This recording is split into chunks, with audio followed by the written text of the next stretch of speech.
තෙරුවන් සරණයි සියලුම දෙනාට. අපි සුවිශේෂී කාරණයක් ඔබ නිසාම හිතේ තියාගෙන එය ක්‍රියාවට නංවන්න සූදානම් වන අවස්ථාවක්. අපගේ ගෞරවනීය ස්වාමීන් වහන්සේ නිස්සරණ වනයේ කම්මට්ටානාචාර්ය පූජ්‍ය පානුදුරේ චන්දරතන ස්වාමීන් වහන්සේට අපි අදහස් ඉදිරිපත් කළා. උන්වහන්සේ මෙත් සිතින් ඊට කැමැත්ත පළ කරලා අපේ රටේ ජීවනාලිය නැත්නම් රටේ අනාගතය කියන්නේ මේ වගේ තරුණ දරුවෝ. ඉතින් ඒ සියලු දෙනාවත් සම්බන්ධ කරගෙන මේ සිත වඩන ක්‍රියාවලිය සතිමත් භාවය පුරුදු කරමින් අපි සම්බුදු පියාණන් වහන්සේ පෙන්නපු මාර්ගයේ කොහොමද ඉදිරියට යන්නේ කියන කාර්ය සොයා බලන්න ප්‍රායෝගිකව ක්‍රියාවට නංවන්න අපි සූදානම් වෙනවා.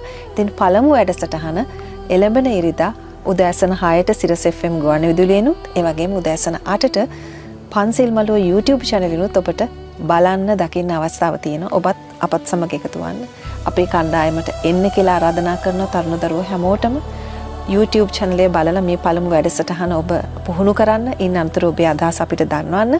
අපි හැමෝටම එකට එකතු වෙලා සිහිය පුහුණු කළා. සතිමත් සමාජයෙන් ඔබට ගිහිල්ලා ලෝකයේ කියන තැනුනුත් එහාට ගිහිල්ලා අපි හැමෝම සතිමත්ව මේ ජීවිතය දකින්න අවසානයේදී අපි අරමුණ ජය ගන්න උත්සාහ කරමු කියන එක සිහිපත් කරනවා මෙත් සිතින්.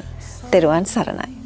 මීතිරිකල නිස්සරණ වනයේ කම්මට්ටානාචාර්ය ශාස්ත්‍රපති පූජ්‍ය පානදුරේ චන්දරතන ස්වාමින් වහන්සේගේ වැඩමවීමෙන් සිදු කෙරුණු පන්සිල් මළුව භාවනාමය සදහම් සාකච්ඡාව මේ ඉරිදා උදේ 6ට සිරස FM අහන්න.